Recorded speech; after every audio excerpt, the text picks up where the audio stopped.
Hey, so thank you guys for joining us tonight to our Stocking the Pond program. This is one of our more important subjects in the area where I work. So one of the counties that I cover is Owen County, Indiana, which I'm sure a few of you are familiar with or from. And if you have been there ever, you know that the whole area is just absolutely filled with ponds, both constructed and natural. Owen County is just littered with natural springs and a lot of different water sources, and it is absolutely littered with constructed ponds. Just a few days ago, I was visiting a client who has about 4 on the different properties that are around his home. And that is not an uncommon thing at all. It's very hard to drive around outside of like Spencer or Patricksburg and not see ponds just everywhere you go. Now, a lot of these ponds are stocked ponds. Many of them are meant for livestock, but most of them, I would say, are probably intended for either some aesthetic purpose or for recreation. And those recreational purposes tend towards fishing.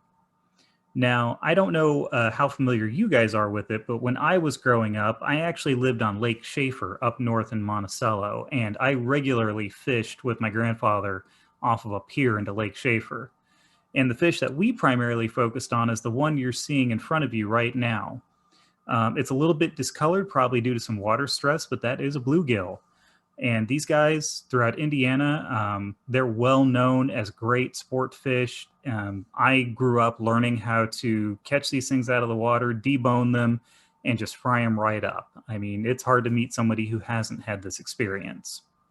Now, this isn't the only fish that we like to stock in our ponds. There are actually several. Usually, though, they come down to 4 main fish here. But before we dive into those individual species, let's go over just for a moment what that stocking habit really represents. So when we get started with a pond and we want to stock this pond and use it for fishing, you kind of have to look at it as though you're looking at your retirement. This is an investment. You are putting forth a plan that's going to last hopefully years. And a lot of you might be intending that these ponds stay within the family. You might have it on land that you intend your children to inherit, or you're considering donating it, or even, for example, one pond that is used in Owen County, they actually keep this pond for our 4-H fishing team. So there are lots of different reasons that you're going to want to consider planning and consider how long you want this to last. So as you consider a plan to stocking your pond, there are a couple questions you're going to want to ask yourself. And if you've ever been to any of my programs, you guys are well aware that I always say you're going to want to ask yourself some questions. So here's a couple of them. First, is your pond a newly built pond, or has it never had fish in it before? Or is it a pond that has been stocked before? Basically, have fish been there or not? The second question you want to ask is your pond in a state to support fish? Now, I'm only going to touch on this just very briefly today. We're going to have another program where we dive deeper into how to create a pond that's going to be able to support a really good fish population. Today, I want to focus on the first question. Is your pond newly built, or has it had fish before? And what's going to be important to maintaining the fish population in that kind of situation? So like I said earlier, there are generally 4 main species of fish here in Indiana that we're going to focus on. And before I dive into this, I first want to give credit to Mitch Ziske and a few other researchers and specialists at Purdue. The bulk of what I'm going to be talking about today comes from the work they've done. And after I get the recording for this done and send it out to all of you, I'm intending on sending also the publication that I used to help kind of guide where I went with this. So first, our 4 main fish. You'll probably recognize them from some of the images, but I'll go over them. On the top there, we have our largemouth bass. To the left side, we have our bluegill. The right side is our Redear Sunfish, and at the bottom is our channel catfish. These are probably the most common ones you're going to encounter in any stocked pond. And they're going to be stocked at different rates, in different ways. Some people are going to swear by channel cat, whereas others won't fish a pond if it doesn't have largemouth in it. It just depends on preference. And that's okay. You can stock a pond effectively with your favorite fish. You just have to focus on whether or not that fish is going to create an overpopulation problem. All right, so let's talk about channel cat for just a moment here. So I shared earlier that I grew up on Lake Schaefer in Monticello, where I did a lot of fishing myself. And one of the things that we also had the opportunity to fish out was channel cats. And we regularly were able to pull them out of Lake Schaefer. It had good deep waters. It had a ready food supply for them. So they were relatively plentiful when I was growing up. Now, there are some good aspects to channel cat if you're considering putting them into a pond. The first thing is that they can be readily stocked with other common species. They aren't going to prey on them. They're not going to just overpopulate and destroy other populations. They're a very, very safe bet. But channel cat have another problem. They have what's called poor reproductive fecundity when they're in a pond. This means that when they try to reproduce, they aren't very successful. So if you put channel cat into a pond, you can guarantee you're going to be putting more channel cat in there at a later point. They're great for sport fishing, but the trouble is you just have to keep supplying them over time. Now, largemouth, they're probably the #1 sport fish that people might focus on. Largemouth are very, very common, especially here in Indiana. I struggle to find a pond that doesn't have at least some bass in it. And these guys, they can get big, they can fill ponds, they're great eating, but they do have a few issues that come with them. So one of the first and foremost that I'm going to mention here is that largemouth are very active predators. They rely on populations of bluegill and red ear as their food source. This means that even though this could be bad if you're trying to maintain a bluegill population, it also means that they're good for managing that population. So when you fill a pond with bluegill or red ear, they're going to tend to overpopulate. Having that largemouth in there as a predator is going to help control those populations. But you're going to want to regularly monitor your pond, and this should be done just with any species you do. And that means going out, fishing, and keeping records of what you catch. So that way you can make sure that if you notice the largemouth population is crashing, or if you're just pulling out nothing but largemouth, these could indicate problems. All right, so bluegill. Now this is my favorite. Like I said, I grew up with it. These guys are great sport fishing. You can have a dozen of these and have a dinner for everybody, but they do also have a few problems associated with them as well. These are, like I said, popular. They're going to be popular throughout the entire country, and they reproduce really easily in a strong, healthy pond. However, they can very readily wreck a population of a pond if they aren't managed. They will just reproduce and reproduce and reproduce until there is nothing but bluegill, and then you're just going to generate a fish kill because they will outcompete everything else and then starve themselves. One thing that I will also add in is I had the opportunity to do some research on different sunfish species when I was a grad student. And when we were looking at these, we realized if you change water conditions even a little bit, sunfish were extremely sensitive to it. So if you up the water temperature by 1 degree throughout the entire water column, you kill every sunfish in a pond.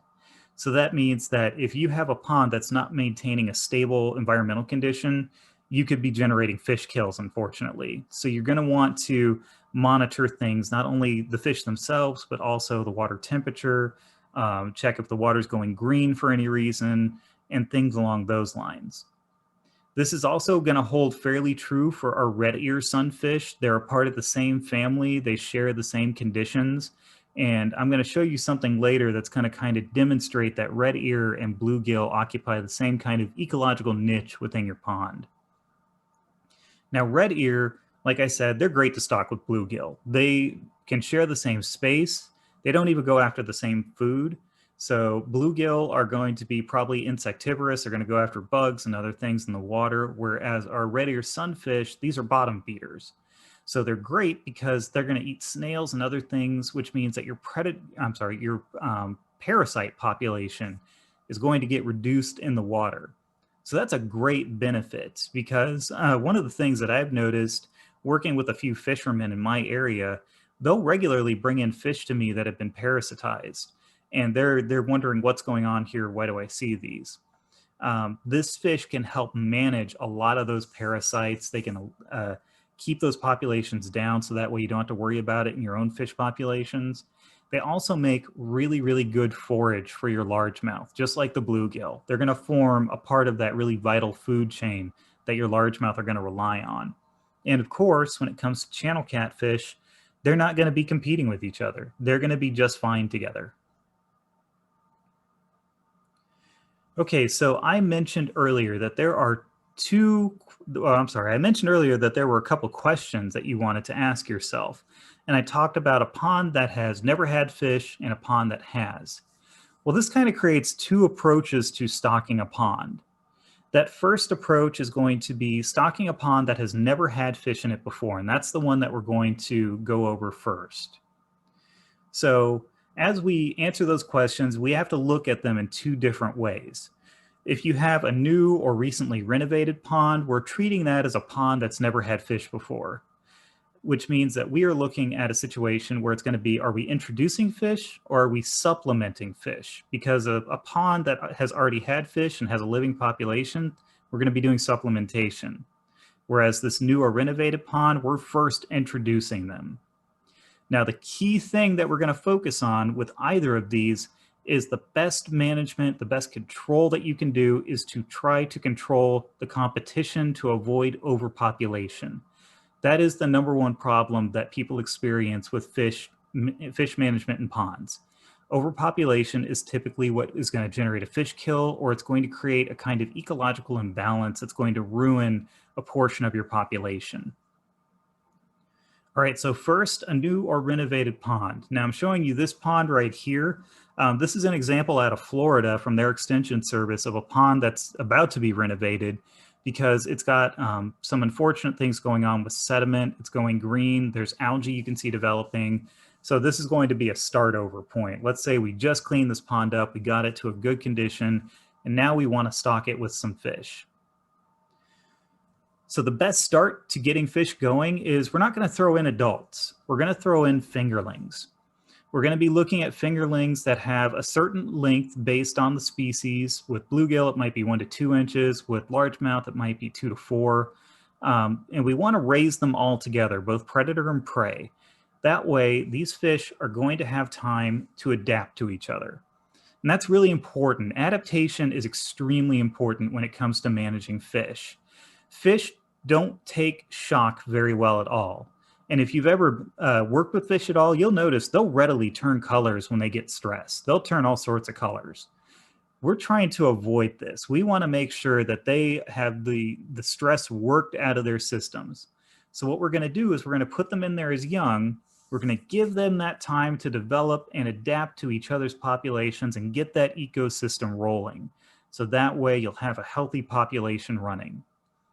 Now, an important thing to consider here is that certain combinations of fish are going to work best.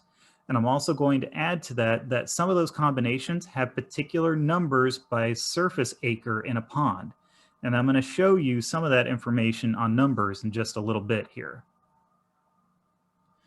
So here are some of our combinations that you might want to consider as you do your stocking. So I've already talked about this plenty. Largemouth bass and bluegill by themselves is a great combination. It's one that works really, really well. Largemouth bass, bluegill, and channel cat also works really well together because the largemouth bass and the bluegill are going to form that predator-prey system. And the channel catfish is just going to be there. He's the third wheel. He's going to be the guy on the couch who won't leave. He's not bothering anything. He's just having some food and he's doing his own thing. You can also mix together all of the 3 above species with red ear. Now, red ear and bluegill, they're going to kind of occupy that same ecological niche, but that only comes into play when they're acting as prey for our largemouth bass. So you're going to be adjusting the numbers of bluegill and red ear to account for that. And then one final thing you can do is you can just stock catfish by themselves. There is nothing saying you can't do that. You have to keep in mind, you may end up restocking them later on in the future, but catfish, as a lot of you may know, they can live for a really long time. I have seen some absolutely enormous channel cat pulled out of ponds. And of course, I've heard plenty of stories of enormous catfish pulled out of ponds. You just have to keep in mind that you are going to need to do that restocking at some point. So one thing I wanted to share with you this evening is some of the numbers. So this comes right out of that publication I mentioned to you earlier, and it kind of goes over a few things here. What I want you to focus on is looking at the grouping of fish species. Now, I just talked about all of these, and you can see the combinations they're doing and telling you the different options. And if you look across the line of information here, it even tells you the initial length you want to put these guys in the pond with. So for our bluegill, we could see that they're aiming for about 1 to 2 inches in length, the largemouth 3 to 4, and then so on down the line. So it gives you this great setup to get started with when you're considering your restocking efforts. The other thing that they're doing is they're also giving you numbers per surface acre. Now, this one I did a lot of personal research on when I was developing this particular evening's program, and I was wondering, like, can these numbers be worked with at all? How much variance is there in them? And the answer I came to is not a whole lot. So you can see here they're recommending stocking 1,000 bluegill to 200 largemouth bass within a single surface acre. And they're just going down the line of each population. You can see that channel catfish is a small number, just like our largemouth bass, or larger species aren't just dominating surface area within the pond. And then you could see on our stocking option 3 that they're showing you, there we go, they're showing you that you can put together bluegill, Redear sunfish, largemouth bass, and channel catfish. But look at the numbers there. You can see that bluegill, they're putting in at 750, and Redear, they're putting in at 250. Well, if you add those together in our previous options, that's the same number of bluegill they recommend. So they're treating that as the bluegill and the Redear sunfish are the same, which makes a lot of sense. They essentially are. They're both sunfish. They're going to grow to approximately the same size. They aren't going to be directly competing with each other too badly. So that way you don't have a whole lot to worry about. They can be stocked together. The important thing is they just need that predator present to manage those populations. And then on down the line, you can see with channel catfish, they're doing a stocking recommendation of about 200 by themselves in a pond. Now that's really interesting because if we look back at the other 3 stocking options listed there, that number maintains its same spot. So that means that you can expect channel catfish to have so little interaction with the other species that they can just be in there at that number and they're fine. So let's say you have a pond where you already have catfish going.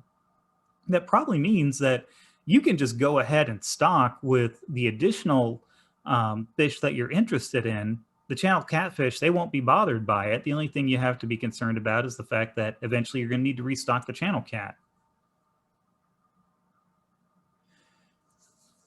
Now, some things I want you to keep in mind as you think about your stocking. Now, I've mentioned this already, and I'll keep mentioning it as I go. The largemouth bass are going to be your population control. They are going to prey on those bluegill and red ear. So that means that if your pond is being stocked with the sole purpose of you enjoying some good bluegill fishing, you still need the largemouth. You don't want that bluegill population to get out of your control, because if it gets away from you, that population will crash and it'll kill itself. The bluegill and the red ear are going to form the same spot in the environment. So what goes for the bluegill goes for the red ear just the same. You need that population control in there. And then, just like I mentioned earlier, the channel cat, they're not going to mess with anything. You can freely stock those and not have to worry. The only thing you have to keep in mind is the fact that these guys are going to need restocked at some point. Now, one common belief that I find with a lot of fishermen, a lot of pond owners, is that if you stock less than your 1K bluegill, you're going to reduce your chances of overpopulation. Well, folks, I have been an aquatic ecologist before, and I can very safely tell you that that is just not true. Let's say you make the decision, you decide to stock 500 bluegill and not 1,000. So you've got your smaller population. That means that that smaller population of fingerlings now has so much food and so little competition that all of those fish are going to reproduce incredibly successfully in their next generation. So your small population of 500 bluegill suddenly becomes 3,000 in the next generation. And if those have enough food, it's just going to keep exploding. And that is how you generate a population crash. That is how you get a fish kill. You want to stock at that 1,000 number, because that is going to be your optimum in a surface acre to help give you the best population control with, of course, your largemouth present.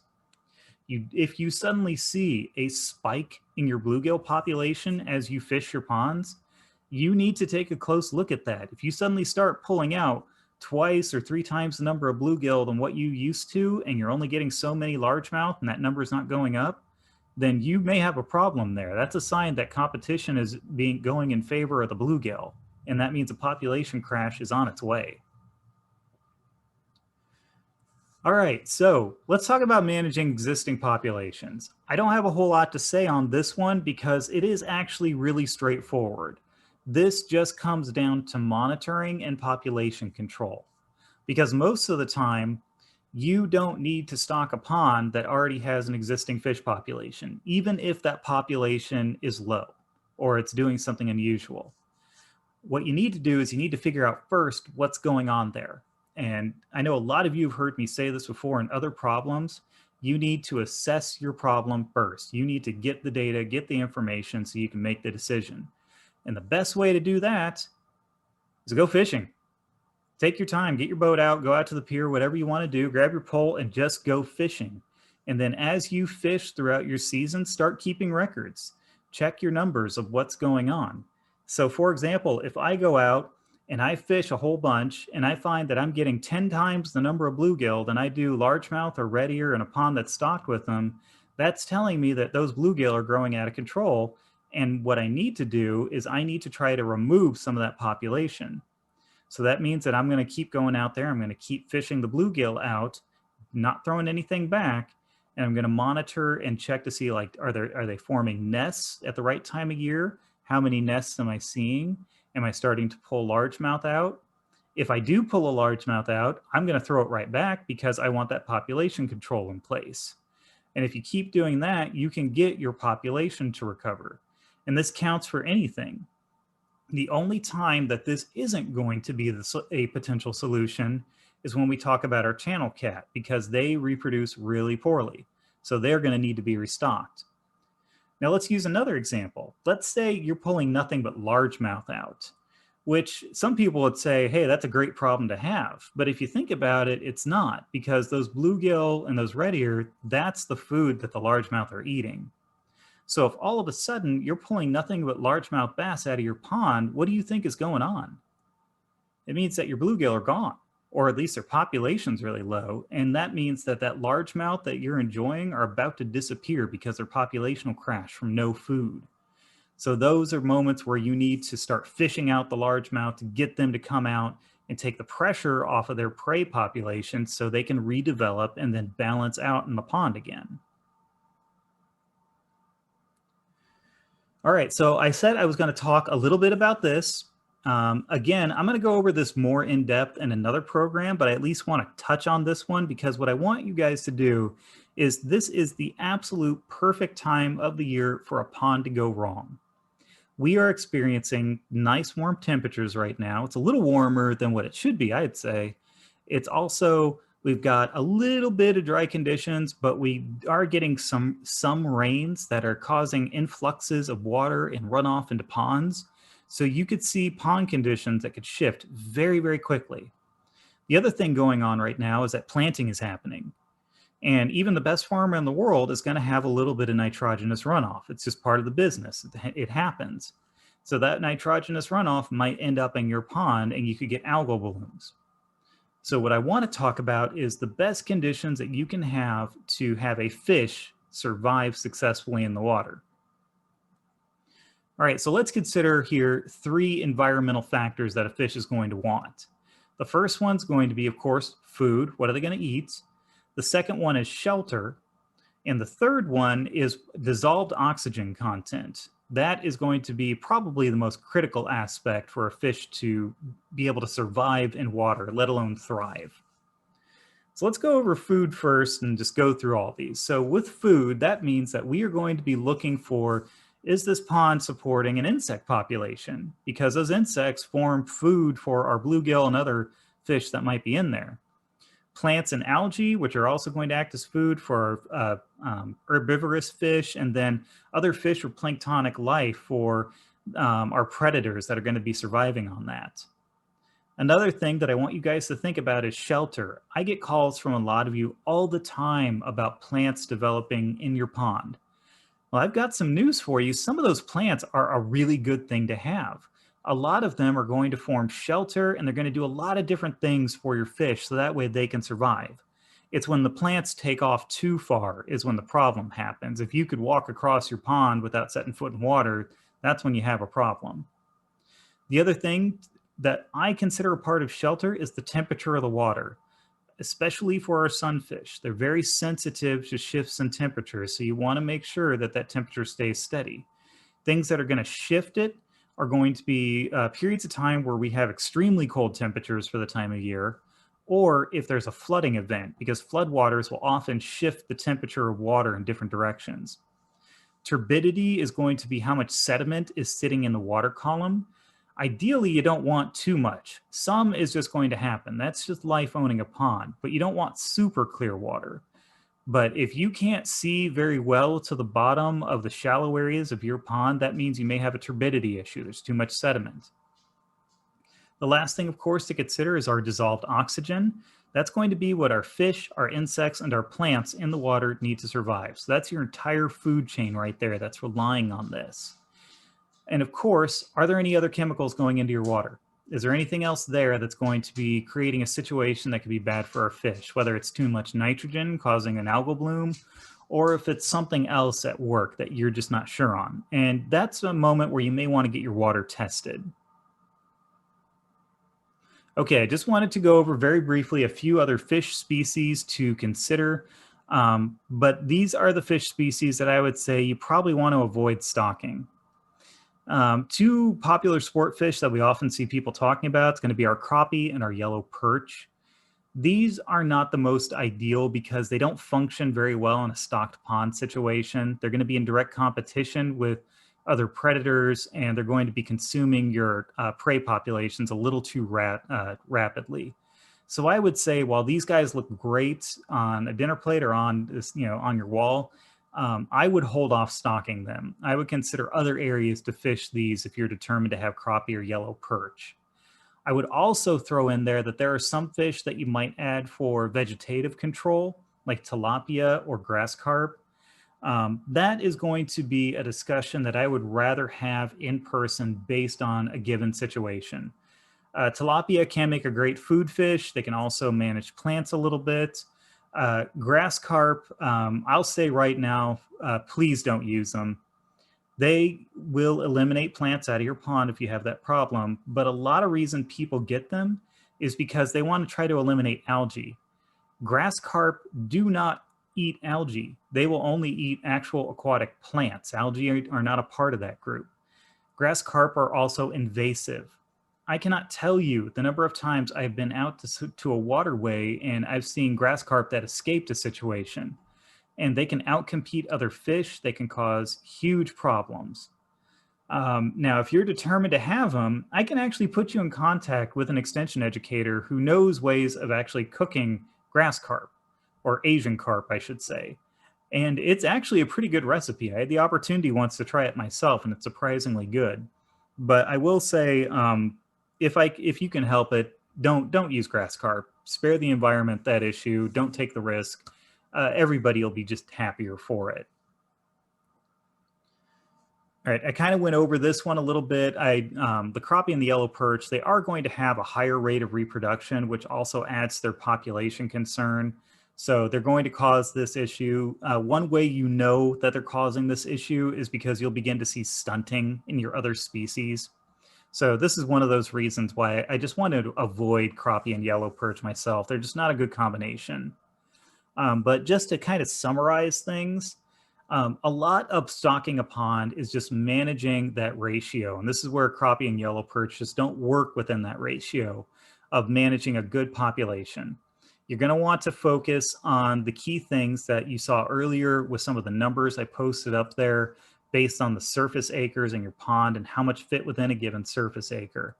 And I'm also going to be sending out a publication to everyone who signed up for this program so they have the opportunity to see all the information, where I was getting from, and get a little more in-depth as information is.